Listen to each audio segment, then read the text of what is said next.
Eu nunca tinha ouvido falar, há uns 5 anos, de burnout. E ultimamente, eu tenho visto assim, dezenas de amigos ou alguém que teve burnout. Outro dia eu estava conversando com um amigo meu velho como eu, e ele falou, porra, cara, eu sempre quis ter burnout, mas eu não posso ter burnout. Porque quando eu vejo as contas que eu tenho para pagar, eu falo, cara, eu não posso ter burnout. São duas coisas que eu não posso. Ter burnout e tirar sabático. Eu não posso fazer isso, entendeu? Então é assim, o que eu queria te perguntar é assim, dá para evitar ter um burnout? Ah, dá, total. Não, burnout...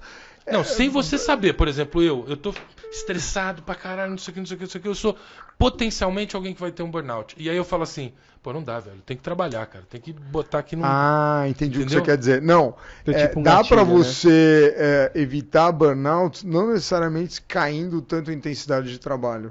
Dá mudando a relação com o trabalho, regulando as coisas, eventualmente tirando um pouco da intensidade. Ah, mas com certeza. Mas esse termo burnout, ele é antigo? Já se falava disso há muito tempo? Muito tempo. Porque eu ouço isso recente. Né? Não, parece tem um que boom caiu agora. no popular Caiu no popular recente, agora. assim, né? E aí o cara fica incapacitado. É isso que acontece? Não. Ele fica transitoriamente amortecido ali. Me conta como é. Como é que é? O cara tá lá trabalhando. O termo é uma síndrome de esgotamento. Ele nem é um diagnóstico médico. Parece que ele vai ser incluído agora na classificação internacional das doenças psiquiátricas. Uhum. Agora ele é um diagnóstico como que chama? Do trabalho ali, da medicina do trabalho. Não é medicina do trabalho, é do trabalho. O que é? É uma síndrome de esgotamento. Então, é muito comum com pessoas que têm um nível de intensidade muito alto com o trabalho. O típico é médico, professor, profissional, enfermeiro, saúde e tal. Deve ser também, mercado né? financeiro também, mas são pessoas que têm uma intensidade de envolvimento muito alta.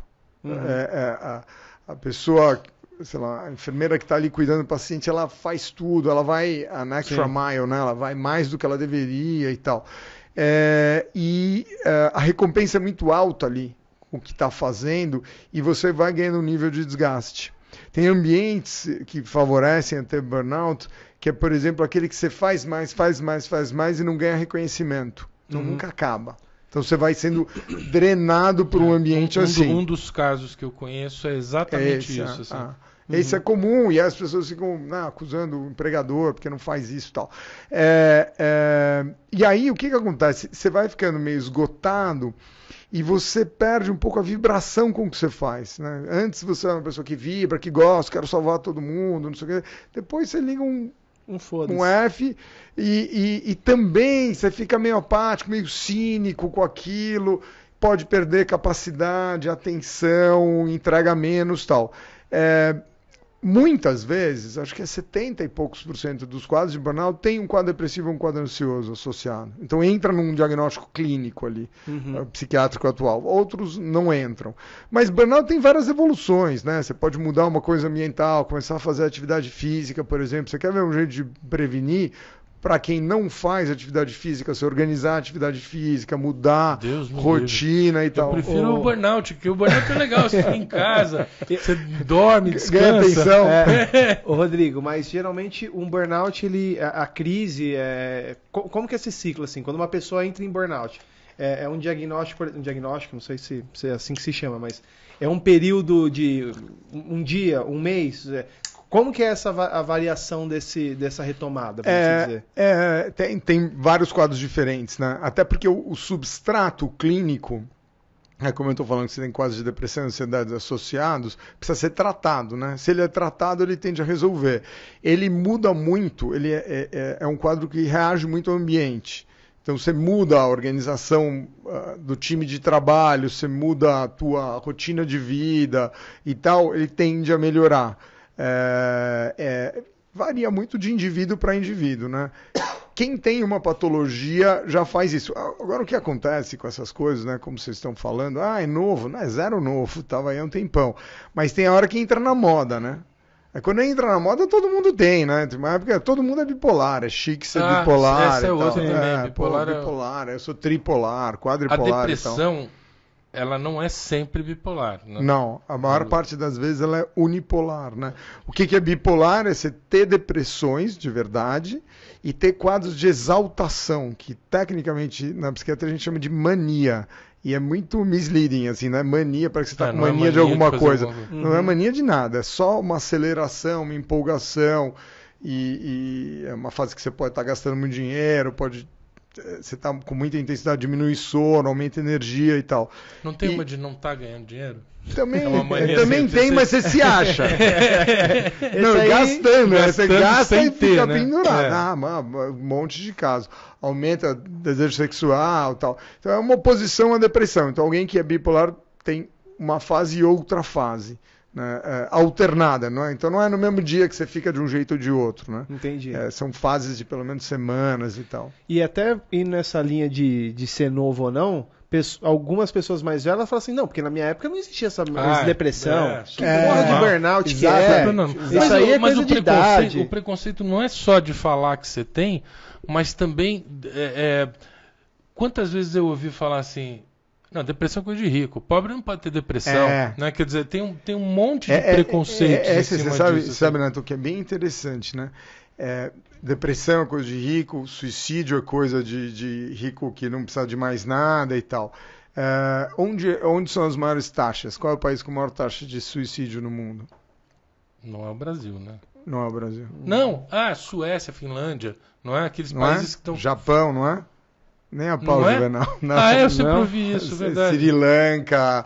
São países em que você tem mais pobreza, menor acesso à saúde mental. Então, esses países nórdicos, a gente tem essa informação. Mas não é. As taxas são altas no Brasil também. Eu acho que eu sei por quê. Fala. Que aí eu vou dar um palpite. Lá vem ele. Não, é sério. Pode indagar uma ele. Vez... diagnosticado. Não, eu vou dar um palpite que não tem nada a ver com psiquiatria. Eu vi uma vez uma entrevista de um cara que foi o único brasileiro que sofreu um dano físico na Guerra do Vietnã. Ele era um jornalista e perdeu uma perna. Ele estava cobrindo o negócio, explodiu uma bomba, ele perdeu uma perna. E aí ele falava assim...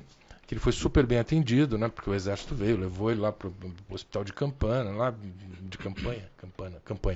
fez o hospital de campanha lá e levou o cara e tal. E ele falou assim, e eu comecei a reparar nos outros pacientes. O cara chegava com alguns arranhões, era gravíssimo, porque esse cara custou muito para os Estados Unidos. Ele custou muito formar aquele cara, né? O cara do Sri Lanka não custou muita coisa. Então deixa ele se matar. O cara da Finlândia, não. O cara da Finlândia custou um montão. Então parece, né? É mais grave, parece, o suicídio da Finlândia do que o do Sri Lanka por uma questão social, assim, econômica. Contra números não é argumento, isso é furado, desculpa. Não, eu estou dizendo que tem menos. Mas a gente fica sabendo da Finlândia mais porque parece mais grave. Mas você sabe que é interessante? Quando eu morei na Inglaterra, que eu fiz meu PhD, eu via isso, né? Você pega um jornal em inglês e aí eu fiz um índice do que você está falando. Eu levo a sério o que você está falando. A proporção de que faz sentido e é relevante era assim, na minha cabeça na época, era 1 americano para 2 ingleses, 3 alemães, 5 o cara vale, né? Um americano vale 5 italianos. Aí 1.000 indianos, 5.000 brasileiros. É verdade. Porque pouco só importa. Quando morrer 5.000 aqui que vai ter a mesma relevância que vai ter. E é isso que ele está falando. É quase econômico mesmo. É uma questão econômica. O cara vale pouco, a vida vale pouco ali, entendeu? E representa nos países, né? Um americano com problema lá na embaixada, não sei onde, o país se mobiliza e tal. Aqui claro. É outra coisa. Mas é interessante isso. Você está falando, faz sentido, mas os índices, os números não são esses. Não são.